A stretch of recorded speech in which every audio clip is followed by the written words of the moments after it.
प्रीतम study India में आप सभी का स्वागत है दोस्तों। चलिए आज की वीडियो में बात करेंगे दोस्तों कि जो कि आपका जो कि एग्ज़ाम आपको लेकर आप लोग सभी के लेकर एग्ज़ाम बहुत ही नज़दीक आ गया है दोस्तों। इसलिए आपके लिए मैं जो कि हिंदी का जो कि क्वेश्चन सेट लेकर आया हूं दोस्तों। जो कि बता दें दोस्तों कि इसमें आपको 50 क्वेश्चन देखने को मिलेंगे दोस्तों। इस क्वेश्चन में बता दें दोस्तों कि यह प्रश्न अक्सर एग्जाम में पूछे गए दोस्तों। तो इस प्रश्न को आप लोगों को लास्ट तक और एंड तक देख के जाना है। अब बता दें दोस्तों कि इस प्रश्न में आपको जो कि लगभग एग्जाम पूछे कई बार पूछे गए एग्जाम में इस प्रश्न में वही प्रश्न में आपके लिए लोगों के लिए लेकर आया जो कि आपके लिए बहुत ही एग्जाम में काफ़ी हेल्पफुल होने वाली है। तो दोस्तों बता दें कि इस वीडियो को आप लोग को देखते हैं या एंड तक वॉच करते हैं तो आप लोग को बता दें दोस्तों आप लोग को जरूर एग्जाम में अच्छे नंबर आ सकती है दोस्तों। यह प्रश्न बता दें दोस्तों कि यह वीवीआई आपके लिए दोस्तों, यह वीवीआई इंपॉर्टेंट प्रश्न है दोस्तों आपके लिए, जो कि 50 क्वेश्चन लेके आए मैं आपके लिए लेकर आया हूं दोस्तों। इस प्रश्न को आपको लास्ट तक और एंड तक देखना है। अब जितना हो सके आपको दोस्तों इस वीडियो को आप लोग अपने ग्रुप में हो या शेयर करिए, अपने दोस्तों फ्रेंड में किसी को भी हो इस वीडियो को आप क्या कीजिएगा, शेयर कर दीजिएगा इस वीडियो को। चलिए आपको इस वीडियो क्या करना, शेयर कर देना दोस्तों अपने ग्रुप या पर शेयर कहीं भी आपको शेयर कर सकते हैं। चलिए दोस्तों इसको पहला हम लोग पहला प्रश्न को देख लेते हैं। पहला प्रश्न को देखते हैं। पहला प्रश्न में दिया गया आपका एक नंबर क्वेश्चन देखते हैं। सम में समाज की आवश्यकता क्या है। इसका राइट ऑप्शन क्या हो जाएगा दोस्तों, इसका ऑप्शन हो जाएगा बी, श्रम विभाजन इसका राइट आंसर हो जाएगा। चलिए अगला प्रश्न देखते हैं। विष के दांत कैसी कहानी है। तो आपको बता दो दोस्तों विष के दांत कहानी है जो कि आपका इसका ऑप्शन ए हो जाएगा, सामाजिक की तरह इसका राइट आंसर हो जाएगा। चलिए सामाजिक हो जाएगा इसका राइट आंसर। चलिए अगला प्रश्न देखते हैं। तीसरा प्रश्न को देखते हैं। फ्रेडरिक मैक्स मुलर किस पाठ के रचयिता है। इसका ऑप्शन सी इसका राइट आंसर हो जाएगा। भारत से हमें क्या सीखें, इसका राइट आंसर क्या जो ऑप्शन सी।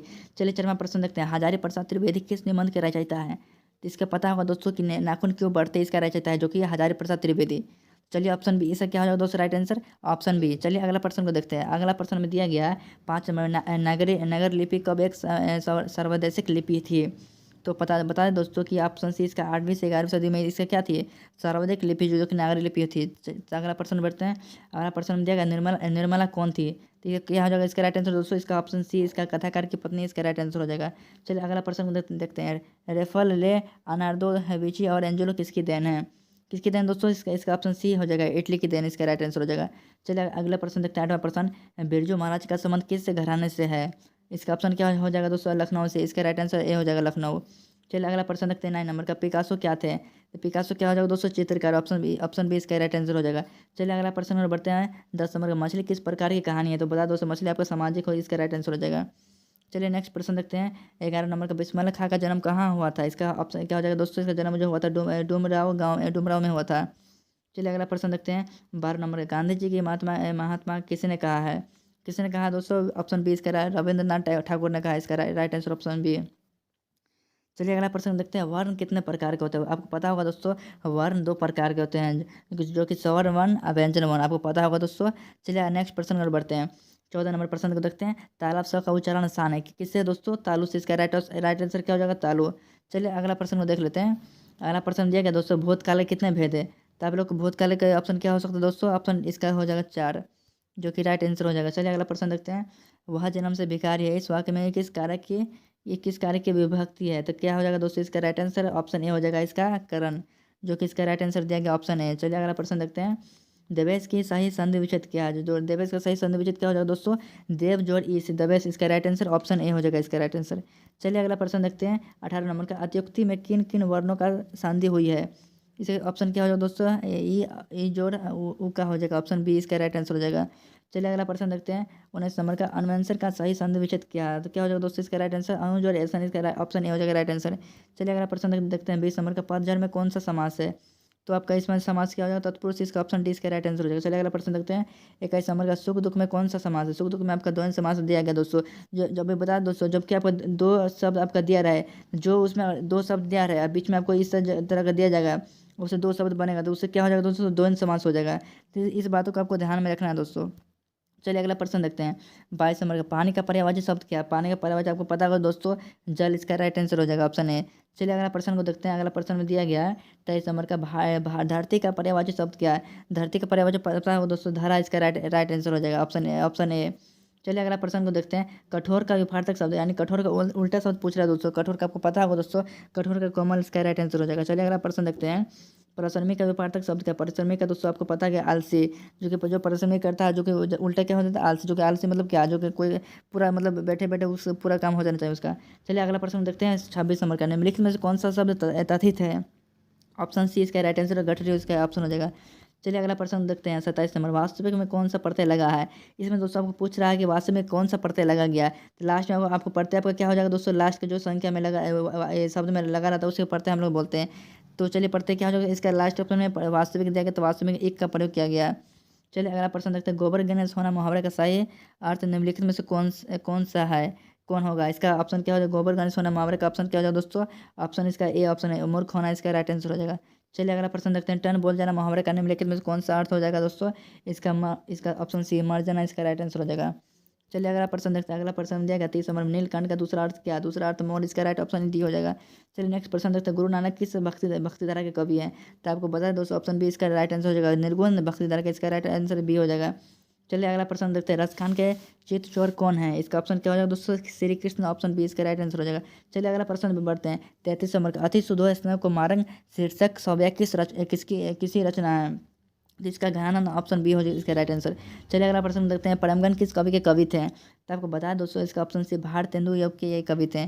चलिए नेक्स्ट प्रश्न पर बढ़ते हैं, नेक्स्ट प्रश्न में दिया गया पतंजी की भारत माता कहाँ की निवासिनी है। इसका राइट आंसर क्या हो जाएगा दोस्तों, इसका राइट आंसर हो जाएगा ऑप्शन ए हो जाएगा, ग्राम वासिनी इसका राइट आंसर। चलिए अगला प्रश्न देखते हैं 26 नंबर, जनतंत्र का जन्म के कवि के कौन है। इसका ऑप्शन क्या हो जाएगा, इसका रामधारी सिंह दिनकर इसका राइट आंसर हो जाएगा। चलिए अगला प्रश्न देखते हैं, हिरोशिमा कवि कौन है।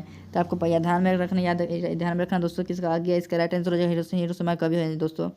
चलिए अगला प्रश्न देखते हैं, 38 नंबर का, कुंवर नारायण आधुनिक युग की किस काव्य धारा के कवि है। इसे कवि पूछ रहा है दोस्तों, जो कि नई कविता, इसका ऑप्शन डी इसका राइट आंसर हो जाएगा।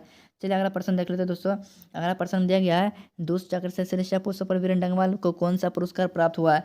इसका जो कौन सा पुरस्कार प्राप्त हुआ है दोस्तों, इसका ऑप्शन में बताना है। इसका ऑप्शन क्या हो जाएगा दोस्तों, इसका ऑप्शन डी सी हो जाएगा राइट आंसर, जो कि साहित्य अकादमी इसको मिला था दोस्तों पुरस्कार। चलिए अगला प्रश्न को देखते हैं, 40 नंबर प्रश्न देखते हैं, चौखट्टे में बेटे का क्या नहीं अटता है। इसका ऑप्शन क्या हो जाएगा, इक्का इसका राइट आंसर हो जाएगा। चलिए अगला प्रश्न और बढ़ते हैं, 41 नंबर में देखते हैं दोस्तों, लौट कर आऊँगा फिर कविता में कवि कौन सा भाव प्रकट होता है। इसका ऑप्शन ए इसका राइट आंसर हो जाएगा, मातृभूमि प्रेम इसका राइट आंसर ए हो जाएगा। चलिए अगला प्रश्न में बढ़ते हैं, 42 नंबर, रिल्के की काव्य शैली कैसी है। तो आपको बता दें इसका ऑप्शन क्या हो जाएगा दोस्तों, इसका ऑप्शन हो जाएगा आपका राइट आंसर हो जाएगा आपका ए हो जाएगा राइट आंसर, गीता तमक इसका राइट आंसर हो जाएगा। चलिए अगला प्रश्न देखते हैं, 43 नंबर का, मगम्मा वर्षों से बाड़ी में दिया करती थी, क्या बांटती थी दोस्तों, दही। आपको मतलब पता होगा दोस्तों मगम्मा क्या थी, जो कि दही बेचा करती थी। आपको ध्यान में रखना होगा, इस बारे में दिया करती थी। चलिए अगला प्रश्न देखते हैं, 44 नंबर का प्रश्न को देखते हैं, 7 कौड़ी होता है कथाकार, ये क्या हो जाएगा दोस्तों, इसका ऑप्शन डी उड़िया राइट आंसर हो जाएगा। चलिए अगला प्रश्न को और बढ़ते हैं, 45 नंबर में, माँ कहानी के रचनाकार कौन, इसका ऑप्शन क्या हो जाएगा दोस्तों, ऑप्शन सी ईश्वर की पेटलीकर इसका राइट आंसर हो जाएगा। चलिए अगला प्रश्न और बढ़ते हैं, 46 नंबर का, सुजाता कथाकार है, क्या हो जाएगा इसका राइट आंसर दोस्तों, ऑप्शन डी तमिल इसका राइट आंसर हो जाएगा। चलिए अगला प्रश्न देखते हैं, 47 नंबर में, सावर दैया की कहानी धरती कब तक घूमेगी का विषय है। इसका राइट ऑप्शन क्या हो जाएगा दोस्तों, ऑप्शन बी इसका राजस्थानी समाज इसका राइट आंसर हो जाएगा, ऑप्शन बी। चलिए अगला प्रश्न और बढ़ते हैं, अगला प्रश्न दिया गया है, गाय का कौन सा संज्ञा है, जो कि ऑप्शन बता दोस्तों, इसका जातिवाचक संज्ञा दिया गया दोस्तों का जो गाय का होता है। चलिए 49 नंबर प्रश्न देखते हैं, तालव्य वर्ण का कौन है। इसका तालव्य वर्ण पूछ रहा है दोस्तों, इसका क्या हो जाएगा, ऑप्शन 6 इसका राइट आंसर हो जाएगा, ऑप्शन सी। चलिए जो दोस्तों जो कि लास्ट प्रश्न को देख लेते हैं दोस्तों, जो 50 नंबर प्रश्न दिया गया है, लड़का का बहुवचन क्या होगा। बल आपको पता है दोस्तों कि एक वचन बोलेगा तो एक वचन बोलेगा दोस्तों, तो आपका क्या हो जाएगा, लड़का। एक वचन बोलेगा तो क्या हो जाएगा दोस्तों, आपका लड़का। इसमें दोस्तों बोला गया है आपका बहुवचन, तो आपको पता होगा कि लड़का मतलब एक होता है, बहुवचन लगाते हैं बहुत सारे हो जाएगा, तो लड़के आपका ऑप्शन बी इसका राइट आंसर हो जाएगा। तो यहाँ तक प्रश्न आप लोग दोस्तों समझ गए होंगे। वीडियो आपको और अच्छा लगा होगा तो आप लोग वीडियो को शेयर कीजिएगा, कमेंट कीजिएगा, बताइए कमेंट करके आपको कितना परसेंट आपको हेल्पफुल हुआ है एग्जाम में। एग्जाम देने के बाद कमेंट कर सकते हैं दोस्तों, आपको कितना परसेंट इससे फंसा है, या फिर आपको वीडियो कैसी लगी, अच्छी लगे तो लाइक एंड शेयर कीजिएगा अपने दोस्तों में। वीडियो अच्छा लगा तो दोस्तों आप लोग सब्सक्राइब भी कर दीजिएगा। मैं इसी तरह की वीडियो आपको डेली देखने को मिलेगा।